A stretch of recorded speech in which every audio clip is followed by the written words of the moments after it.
Oke ya, biar tidak terlalu lama, biar tidak terlalu malam kita pulang. Oke, Assalamualaikum warahmatullahi wabarakatuh. Warahmatullahi wabarakatuh. Oke, terima kasih kedatangannya ya, yang di kelas, yang jadwalnya di kelas ataupun yang ada di daring. Jadi ini pertemuan kedua, di mana pertemuan kedua ini nanti kita akan membahas tentang konsep desain sistem informasi, ya. Jadi seperti yang saya bicarakan kemarin, bahwasanya kita itu belajar untuk merancang sistem akuntansi yang berbasis aplikasi web dan Android, gitu ya. Kita tidak membuat aplikasinya, tapi merancang prototipenya. Seharusnya aplikasi itu seperti apa. Tapi sebelum itu saya pengen flashback dulu kalian tentang, karena mata kuliah ini kan berkaitan mulai dari SIA, ASAT. Ini tak kasih singkatan pesawat gitu ya, perancangan sistem akuntansi, aplikasi web dan Android gitu ya, pesawat. Jadi secara definisi sistem informasi akuntansi itu suatu bentuk sistem informasi yang memiliki tujuan untuk menyediakan informasi bagi pengelola kegiatan usaha, memperbaiki informasi yang dihasilkan oleh sistem yang sudah ada sebelumnya, gitu ya. Menyediakan informasi, kemudian memperbaiki informasi yang dihasilkan oleh sistem yang sudah ada sebelumnya, memperbaiki pengendalian akuntansi dan juga pengecekan internal, serta membantu memperbaiki biaya klerikal. Klerikal itu biaya yang dikeluarkan setiap hari dalam pemeliharaan catatan akuntansi. Jadi adanya sistem informasi itu diharapkan setidaknya mengendalikan atau merubah yang awalnya tidak efektif menjadi efektif. Kalau yang awalnya sebelumnya kita menulisnya pakai kertas, sekarang langsung by sistem. Terus nanti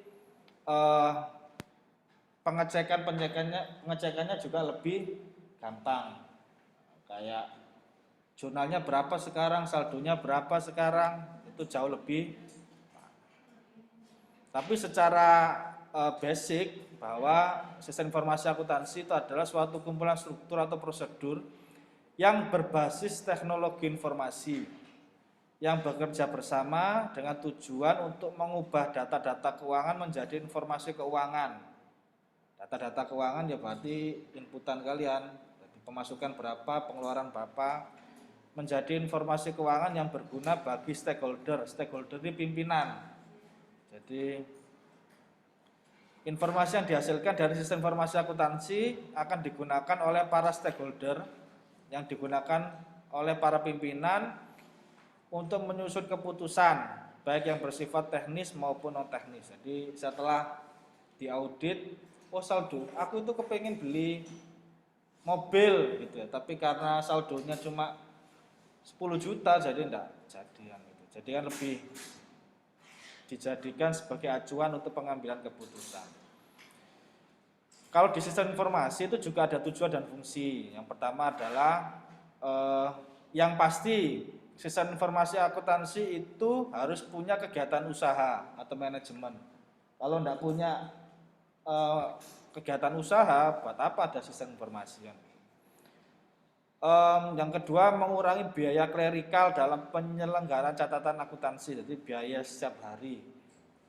Biaya-biaya setiap hari contohnya kalau kita mencatat di kertas kan ada biaya untuk pengadaan kertasnya, pulpennya, kan gitu. Terus yang kemarin saya contohkan ya, semacam untuk cetak memo dan sebagainya. Kan kalau ada sistem kan tinggal approve. Kalau di print jika ada kebutuhan yang mendesak. Terus yang ketiga, memperbarui pengendalian akuntansi dan pengecekan di dalam perusahaan.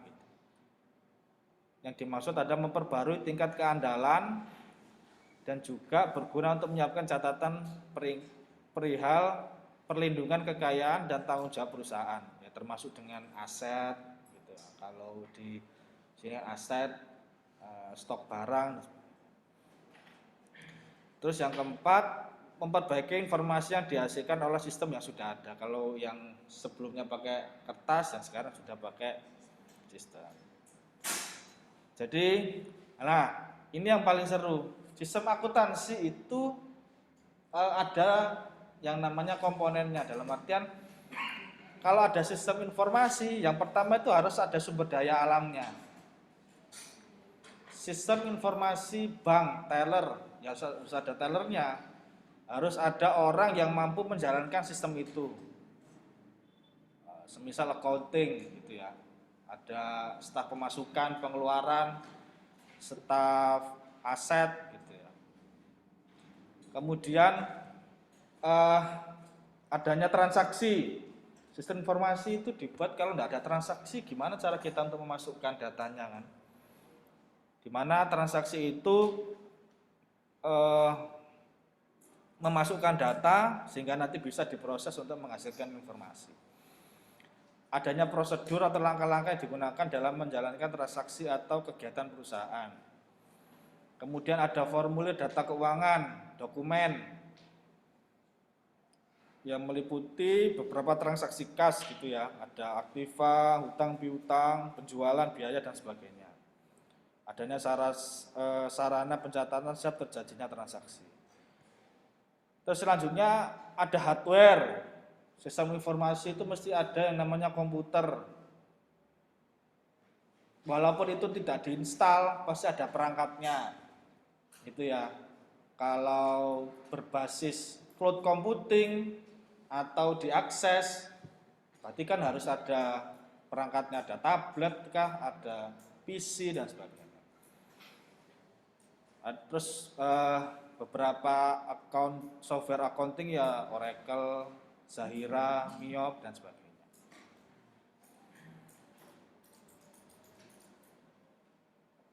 Nah, apakah di sistem informasi itu ada kendala? Juga ada. Karena software accounting itu dibutuhkan yang namanya perangkat komputer untuk menghasilkan tingkat data dan keamanannya sehingga data keuangannya bisa tersimpan 100% kerahasiaannya. Terus yang kedua perihal SDM. Nah, SDM ini yang terkadang kurang bisa menerapkan sistem yang dibuat gitu. Atau kita terkadang apakah sistemnya terlalu rumit ataukah SDM-nya yang menangkapnya itu kurang bisa memahami kan gitu. Sehingga butuh waktu untuk pelatihan dan penerapannya. Sama seperti sistem informasi kan ketika dikenalkan tidak wes ini kamu pelajari sendiri, enggak, harus ada tahapannya. Ketika dikenalkan pelatihan dulu, terus dibimbing, setelah itu dipantau, di trial kan bahasanya. Nah, itu flashback kita untuk sistem informasi akuntansi yang saya rangkum. Jadi ada tadi perihal tugas dan fungsinya, terus komponennya apa, kendala yang sering itu terkadang ini, dua ini pasti sering. Ketika ada sistem baru, kalau hardware-nya tidak mumpuni atau tidak ada pengadaan yang dilihat dulu, hardware ini ternyata speknya tidak sesuai dengan aplikasi yang sudah disediakan, harus pengadaan lagi. Terus SDM-nya, ternyata SDM-nya sekarang itu sudah mendekati pensiun gitu. Jadi harus ada pembaharuan atau penambahan orang lagi. Nah, dari situ kita harus tahu bahwa perancangan itu ada metodenya. Salah satunya ini UML, Unified Modeling Language, jadi bahasa pemodelan. Jadi UML ini adalah suatu metode dalam pemodelan secara visual yang digunakan sebagai sarana perancangan sistem berorientasi objek. Jadi pemodelan ini ada sekitar 6 cara gitu ya. Bukan 6 tahapan, tapi ada 6 proses dalam perancangan orientasi objek. Itu bisa menampilkan itu saja atau gabungan dari semuanya itu juga bisa. Tapi kalau UML itu secara gamblangnya bahwa suatu bahasa standar visualisasi, perancangan, dan pendokumentasian sistem atau dikenal sebagai bahasa standar penulisan blueprint sebuah software. Jadi kita tahu bahwa alur dari sistem, alur dari software itu ya ini model penerapan datanya, blueprintnya seperti ini. Yang namanya suatu metode itu mesti ada tujuan dan fungsinya gitu ya. Yang pertama dapat memberikan bahasa permodelan visual. Jadi dari yang kita angan-angankan, kita visualisasikan sehingga orang itu bisa menangkap apa yang kita inginkan. Saya kepinginkan sistem itu ada loginnya, hak aksesnya ini digambarkan. Kemudian penyatuan informasi-informasi terbaik yang ada di dalam pemodelan. Jadi ada beberapa tahapan kepinginan ini nanti digabungkan melalui UML ini. Dan UML itu memberikan suatu gambaran atau model sebagai bahasa pemrograman visual yang ekspresif dalam pengembangan sistem. Tidak hanya menggambarkan model, tapi juga dapat pemodelan sistem berorientasi objek, gitu ya. Jadi basicnya tujuan dan fungsinya adalah memudahkan kita ketika membuat sistem dan juga kita memahami suatu sistem itu nanti alurnya bagaimana. Salah satu dari UML ini adalah use case diagram. Ini ya, ini yang sering saya singgung di mata kuliah ASAT kemarin. Gitu ya. Jadi dalam perancangan itu terutama kalian harus bisa memodelkan bahwasanya gambaran dari sistem yang kepingin saya buat itu apa. Karena harus khatam gitu ya. Harus apa ya? Harus bisa ahli kan kalau kalian buat kan enggak bisa, bukan enggak bisa ya. Kan memang enggak tupoksinya gitu ya. Tapi kalau merancang kan harus bisa. Jadi use case diagram itu salah satu jenis diagram.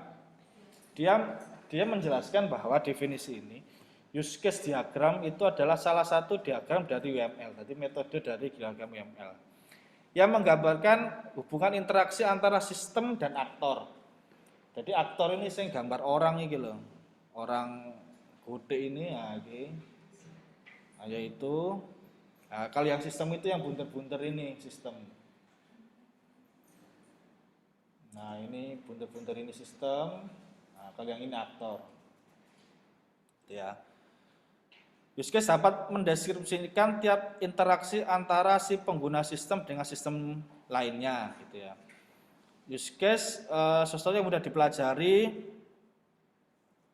karena dari situ diagram mampu menjabarkan aksi aktor atau sistem itu sendiri. Jadi aktor itu belum tentu pengguna ya. Kan kalau di sini kan customer itu pengguna, terus ini teknisi ATM itu pengguna.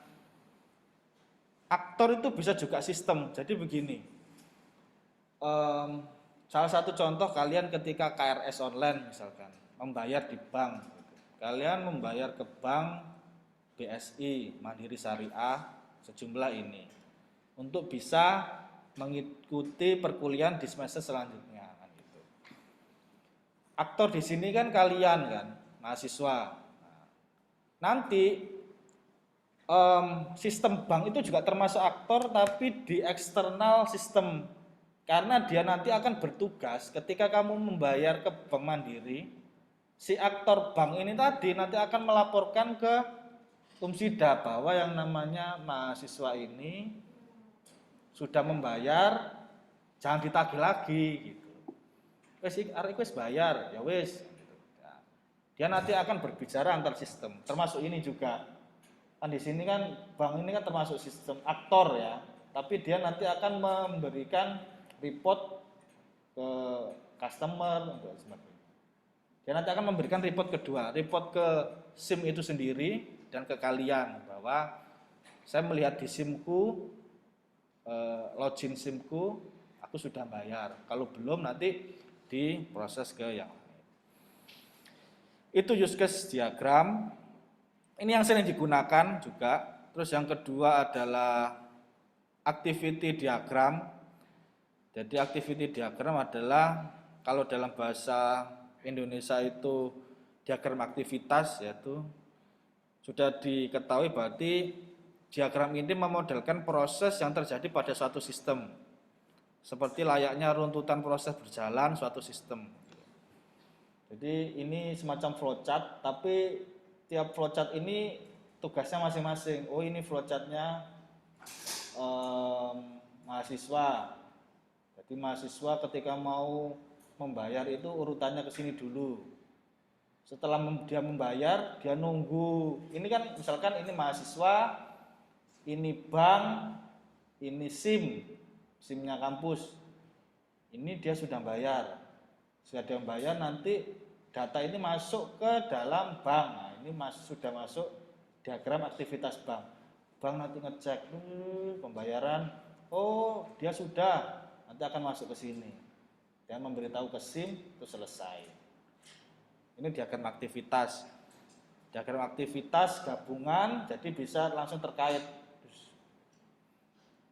Termasuk kalau di sistem akuntansi ada yang namanya penjamin mutu, approval rektor dan sebagainya kan gitu. Ketika sistem informasi itu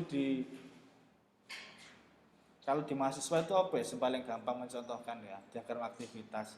Kalau kalian ikut organisasi kampus, kalau kalian mau ngasih proposal kan kalian harus buat proposal dulu tuh. Proposal kegiatan, baru nanti masukkan ke kemahasiswaan. Nah, dari kemahasiswaan nanti dicek lagi mungkin ke rektor, ke apa dan sebagainya, baru keluar atau di ACC. Hampir sama seperti ini untuk aktivitas diagram. Nah, yang selanjutnya itu sequence diagram. Nah, kalau sequence diagram ini lebih detail. Dia menjelaskan interaksi objek berdasarkan urutan waktu. Jadi sequence ini dapat menggambarkan urutan atau tahapan yang harus dilakukan untuk dapat menghasilkan sesuatu seperti yang tertera pada use case diagram. Dia ini lebih kompleks ya, dalam artian dia per menit, per detik, terusan per tahapan dia nanti akan didokumentasikan ke dalam sini. Ini juga jarang digunakan.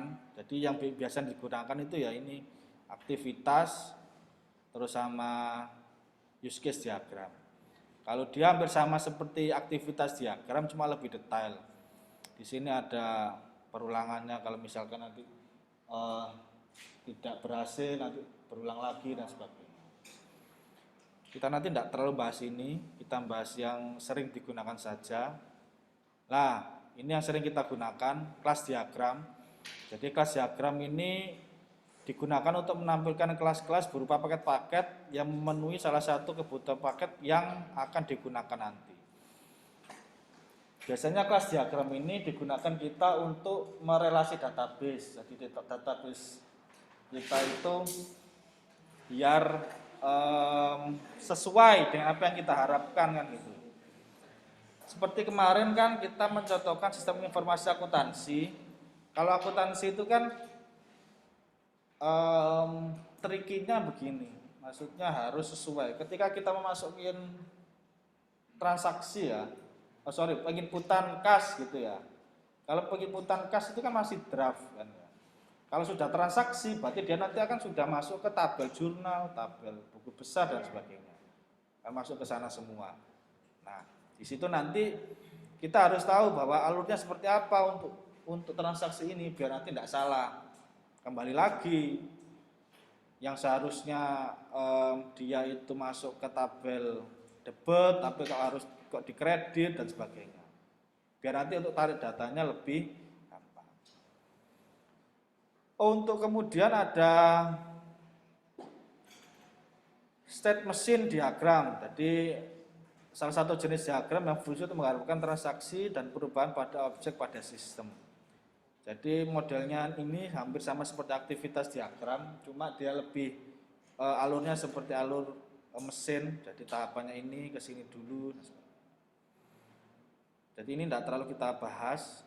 Saya cuma mengenalkan ada beberapa sistem. Ini juga sama komponen sistem. Jadi di sini itu menampilkan beberapa tabel sistem, ada file data, source code, nanti kita arahkan kemana. Jadi itu ada sekitar 6 tadi, tapi nanti kita yang akan pakai use case, aktivitas diagram, sama kelas diagram untuk database-nya. Nah, ini untuk use case diagram. Kalau use case diagram itu salah satu bagian dari UML yang menggambarkan hubungan interaksi antara sistem dan aktor. Ya, yang seperti gambar tadi loh, yang gambar orang, ada bank tadi. Fungsi dari use case diagram itu adalah memperlihatkan proses aktivitas secara urut dalam sistem, mampu menggambarkan proses bisnis, bahkan menampilkan urutan aktivitas pada sebuah proses.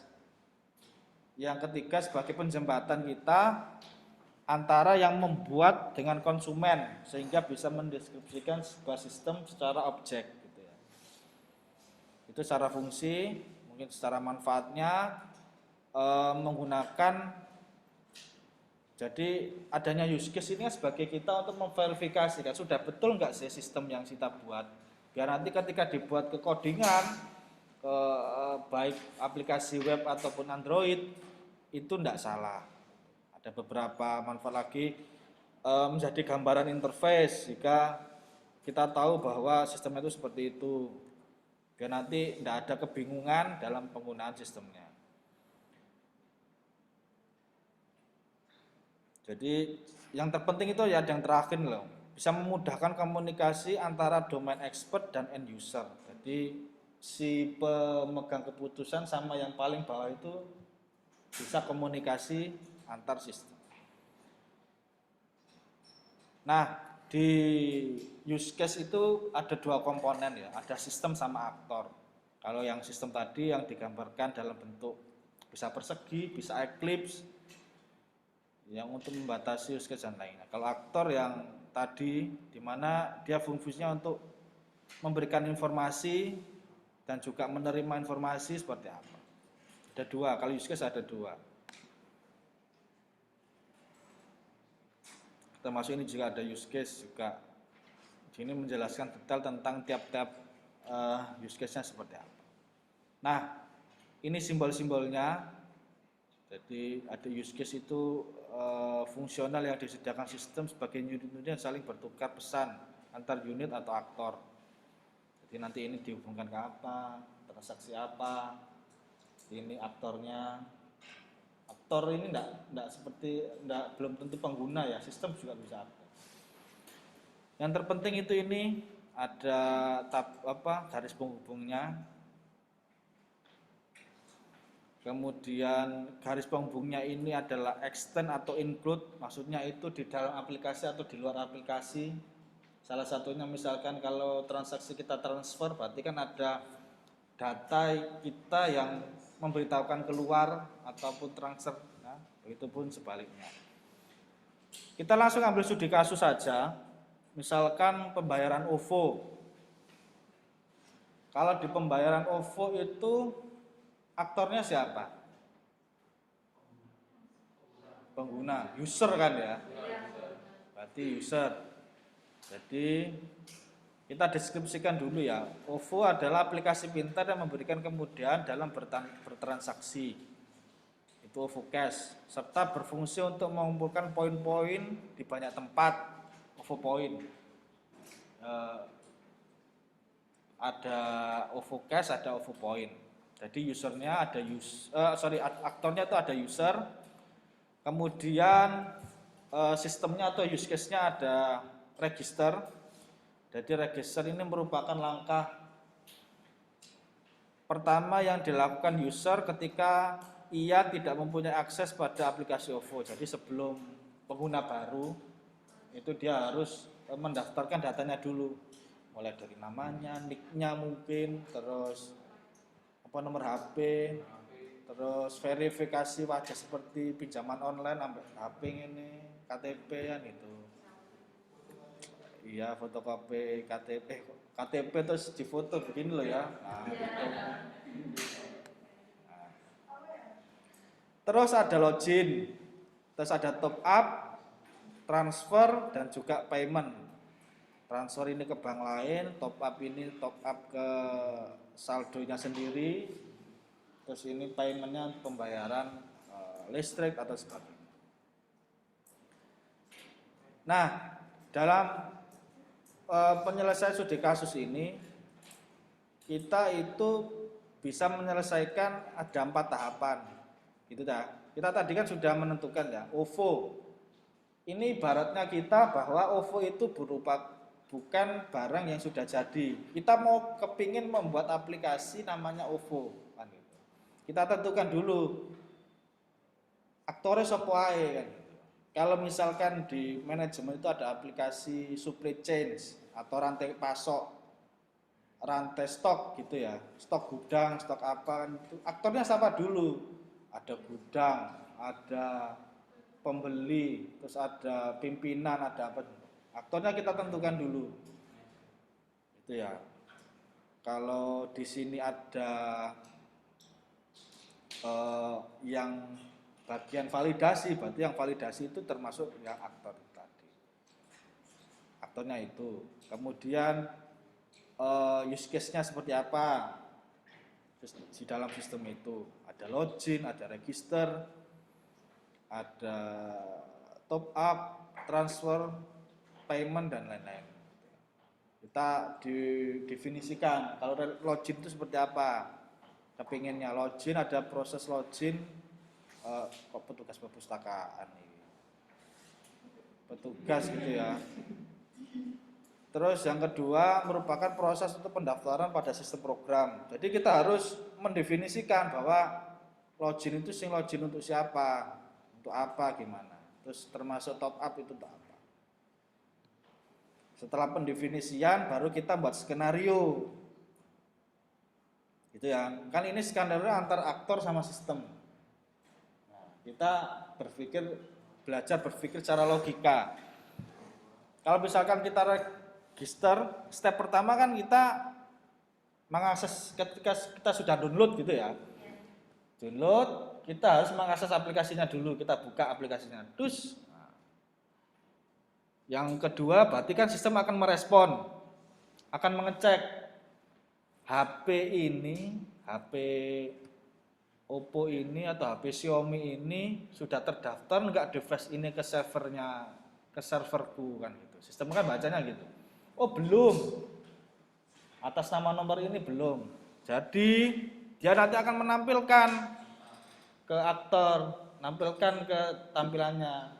Berarti user melakukan input data. Nomor 3. Nomor 4-nya setelah menginputkan dia akan memeriksa kebenaran tadi termasuk nick-nya sudah betul enggak. Kalau misalkan aplikasi ini tersinkron sama Dispenduk Capil, berarti akan ngecek lagi apakah sudah sesuai enggak nick-nya. Terus kemudian penyimpanannya sudah betul enggak. Kan gitu. Kalau misalkan aplikasi BPJS, apakah nick kamu itu termasuk di nick keluargamu? Ternyata loh kok enggak ada, ternyata masuk ke nick-nya orang lain gitu. Dispenduk Capil kan mesti gitu, aneh gitu. Jika data tidak benar, nanti akan muncul kesalahannya seperti apa gitu. Nah, ini skenario yang normal gitu ya. Selain normal, kita harus menyiapkan skenario alternatif gitu ya. Salah satu contohnya begini, kalau user dapat menginputkan data pada registrasi lagi, jika data yang dimasukkan salah. Jadi maksudnya jika data yang misalkan ada salah ketik misalkan seharusnya kolomnya nick kalian isi nama, kolomnya tanggal kalian isi apa kan gitu. Jadi nanti ada skenario lagi bahwa data yang kamu masukkan salah, kalian harus dibetulkan lagi. Jadi use case yang ada 1, 2, 3, 4, 5 ini dijabarkan terus. Jadi kalau kita mengakses itu, kepingin ke sistem itu nanggapinnya begini. Jadi sistem itu termasuk aplikasi yang bodoh sebetulnya. Yang pinter kan kita yang ngatur kan gitu. Kamu tak buat ketika orang megang kamu, berarti kamu menolak kan gitu. Kamu tidak boleh gini, kamu tidak boleh gitu. Begitupun cara register, yang login. Kalau yang login juga sama. Jika kalau mengakses login, sistem akan memberikan respon login gitu ya. Kalau misalkan datanya sudah ada, berarti dia nanti akan menampilkan menu login. Masukkan input data, username dan password. Terus nanti kalau sudah berhasil baru akan membuka menu halaman utama. Skenario kedua, jika tidak berhasil, bahwa nanti disuruh memasukkan lagi. Kalau misalkan kalian itu memberitahu sistem, gini aja maksimal, kalau di mobile banking kan maksimal 3 kali, ada 3 kali, ada 5 kali kan gitu. Kalau enggak tetap salah langsung diblokir. Sama seperti ini yang kita lakukan. Atau enggak kalian berikan skenario lagi, pastikan username sudah betul atau password, atau klik lupa password. Jadi meminimalisasi biar nanti enggak terblokir. Ada skenario lagi, klik lupa password. Jadi setidaknya kalian itu merancang 1 by 1, 1 demi 1 biar nanti kepengennya sistem itu yang sesuai dengan keinginan kamu. Nah, dari situ sudah tahu, nah baru nanti buat use case diagramnya. Ini nanti user bisa top up, bisa transfer, bisa payment. Dari login ini nanti bisa memasukkan data ini dan sebagainya. Termasuk pembayaran ke sesama OVO. Kan ini dari luar ke kita kan, dari luar extend. Jadi kalau misalkan top up ke kita berarti include. Nah, dari sini ya, ini nanti merupakan tahapan yang dasar sebelum kita melanjutkan ke pertemuan yang lainnya. Setidaknya kalian itu sudah tahu, bisa mendefinisikan sistem minimal ya. Kalian ketika di dunia kerja kalian, kalau ada sistem baru, ada sistem baru, besok pelatihan sistem baru. Seharusnya kalian sudah tahu sistem ini aktornya siapa saja sih. Oh ini. Bisa memberikan komentar. Seharusnya enggak di kantor sih, ya di kampus ini kan juga ada sistem kayak RS dan sebagainya, bisa di koreksi masing-masing dan kalian punya hak untuk komentar kan di situ.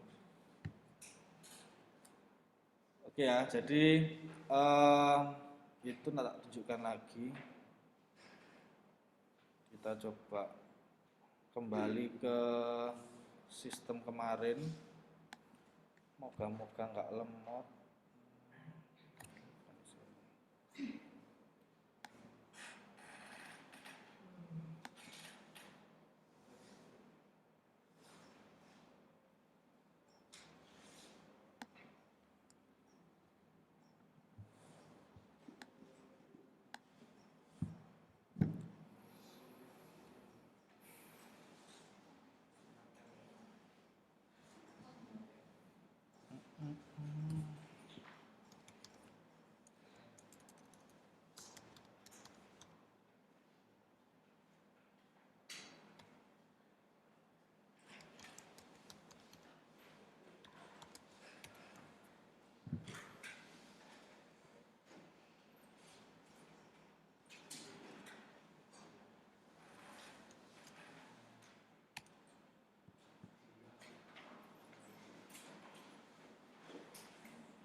Ya, oke, di sistem ini sedikit gambaran saja biar nanti untuk pertemuan ini ada tugasnya ada di e-learning. Jadi setidaknya kalian bisa tahu nanti cara pengerjaannya. Kalau di sistem ini aktornya ada banyak. Ada Fitian ini sebagai all privilege, jadi super admin. Ya, jadi dia bisa mengakses semua menu yang ada di sistem ini. Sudah pernah diajar kan semester sebelumnya kan? Ya. Terusan di sini ada aktor sarana. Ya, kalau di kita kan di kampus ada bagian umum, terus ada akuntan. Akuntan ini nanti aksesnya apa saja. Terus ada bagian pengeluaran. Pengeluaran ini nanti aksesnya apa saja. Penerimaan juga ada. Jadi tiap penerimaan ini punya use case masing-masing, 1, 2, 3 kan gitu. Pelaporan dan sebagainya. Nanti akan sering nge-link dan sebagainya. Pembuatan sistem ini apakah juga pakai desain seperti itu? Loh, ngawur ya pakai lah, enggak dudui. Moga-moga ono ya.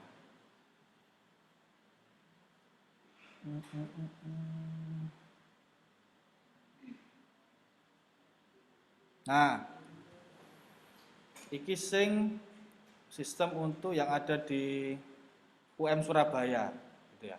Di UM Surabaya itu tambah wakil. Ono staf pengeluaran. Itu gak ya? Ya. Ada staf penerimaan sendiri. Ada staf pengeluaran, ada accounting, BAU, iki bagian aset, ada user sendiri. Terus ada BAK. BAK itu keuangan ya. Ada sistem kampus. Nah, jadi ini beda.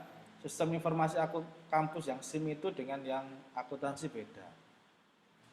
Terus ada Warek 2, itu ada rektor. Nah, BPH, ini yang bagian ngecek, ngaudit. Oh ya ya sudah.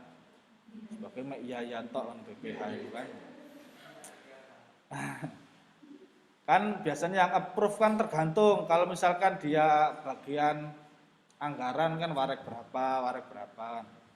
Nah, ini loh yang namanya yang tadi saya bilang diagram aktivitas. Jadi mulai dari mana sih? Oh, mulai dari RAB dulu. Jadi pertama ini kan modelnya seperti pengajuan anggaran dulu. Pengajuan anggaran nanti dicek lagi ke BAK dan sebagainya. Nanti akan munculnya seperti ini. Nanti di staf pengeluaran terus sampai ke bagian akuntansi. Ini yang all. Lah, yang kecil-kecil ya dijabarno lagi. Loh, yo dijabarno lagi. Ya. Jadi si pembuat aplikasi itu biar tidak salah ketika melangkah. Gitu ya. Sistem yang membuat codingan itu apakah tahu akuntansi? Ya belum tentu. Toh dia kalau kepengen belajar ya harus belajar dulu private, misalkan 1 bulan, 2 bulan kan gitu. Atau belajar dulu ke ini dan sebagainya. Sama. Terus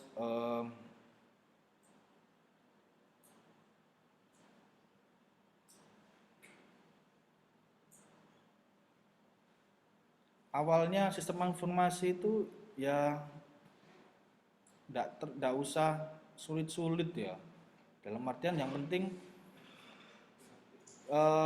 teori di kampus itu kan, maksudnya teori di kampus kan ada pengertian definisinya. Tapi kalau di lapangan pun kita menjelaskan ke si pembuat aplikasi cuma gini tuh juga dia tahu gitu. Oh, ini ada aset lengkap, itemnya, kas kecilnya, terus kas tangannya juga. Oh, buat awal juga gini. Nah, ini yang saya maksud tadi. Ketika di sini kan ada tahapannya. Saat membuat akun, nomor akun secara otomatis akan membuat sendiri, gitu ya.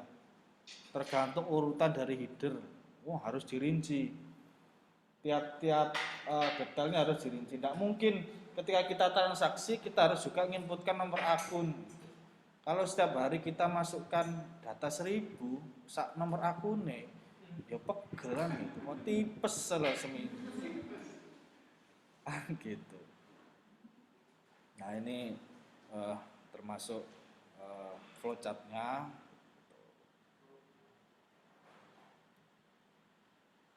Nah ini yang use case diagramnya di dalam akun ini ada menu akun saldo awal.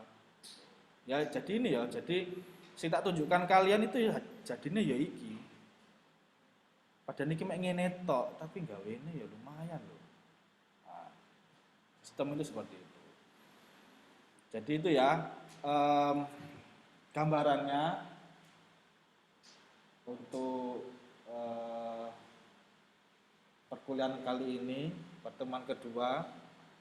Sebelum saya tutup, mungkin ada pertanyaan yang daring. Yang daring ada pertanyaan?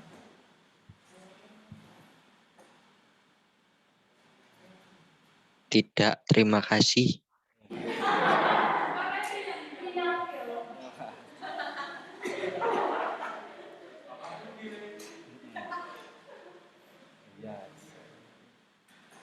Kemarin ada orang tuanya yang ikut kuliah kemarin ya. Ya kita. Oh ya iki. Oh. Iya.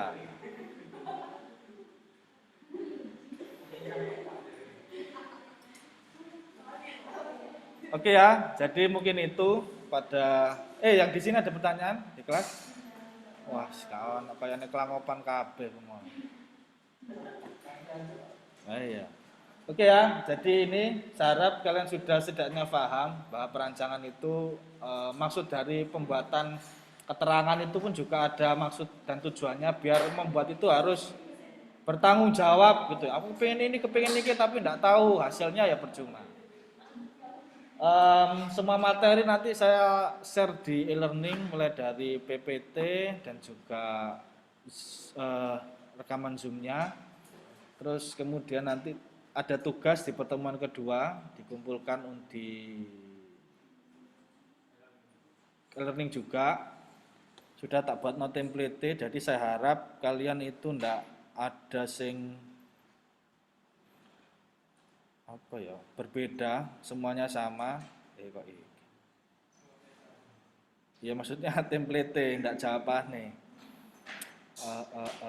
Ini pertemuan kedua. Terserah buatnya.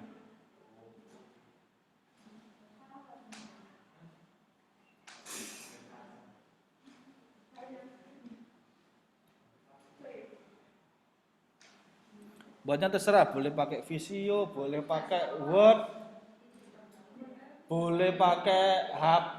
Jadi HP kan ada aplikasi use case diagram itu sembarang. Aku mah bebas. Yang penting jawabannya benar.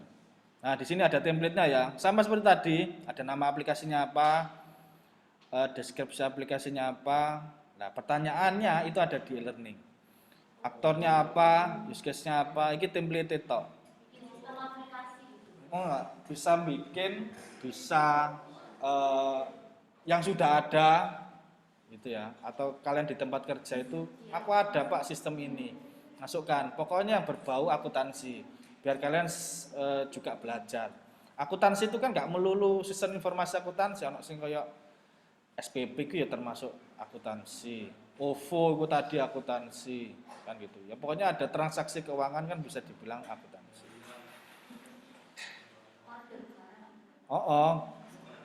Boleh kan, order barang kan kalau ada transaksi keuangan kan juga. Nah, oke, jadi begitu semuanya ada di e-learning. Jadi diharap pengumpulan saya itu mulai dari semester kemarin pengumpulannya itu besok atau lusa, tapi kita kasih jangka waktu 6 hari. Maksudnya mereka-mereka yang ada tugas lebih penting di kerjaannya atau di tugas mata kuliah lainnya bisa dicicil, gitu ya. Kalau kita ketemuannya Kamis, berarti pengumpulannya maksimal Rabu jam 11 malam. Itu mesti jam 11 malam pengumpulan terakhir, gitu ya. Kalau di saya kan sistemnya tidak ada absensi. Absensi ya tugas itu tadi. Pokoknya saya ngumpulnya tugas ya berarti termasuk absensi. Kalau kan saya sudah memberikan kelonggaran ya, tapi kalau sepak aja kan gitu ya apa kan. Nanti tambah itu wis. Jadi saya harap karena sudah saya beri kelonggaran jadi bisa tepat waktu. Termasuk kalau nanti apa UTS dan sebagainya, UTS-nya kan daring tuh. UTS-nya daring pun saya biasanya enggak setiap hari langsung ngumpulkan. Misalkan Kamis, harus Kamis itu ngumpulkan. Ya enggak, terkadang ya 2 hari, 3 hari. Alhamdulillah. Ada yang kerja atau bagaimana bisa. Jadi enggak harus pada hari itu. Begitupun juga UAS. Kalau kemarin malah UAS-nya tak pending buat minggu depan. Kumpulkan 2 minggu lagi. Oke. Itu untuk saya loh, enggak tahu lah dosen lainnya. Gitu ya. Jadi saya harap sudah paham. Kalau enggak paham bisa nanti tanya di grup ataupun ya. Mungkin itu yang bisa saya sampaikan pada pertemuan kali ini ya. Saya akhiri. Assalamualaikum warahmatullahi wabarakatuh. Waalaikumsalam warahmatullahi wabarakatuh. Waalaikumsalam warahmatullahi wabarakatuh.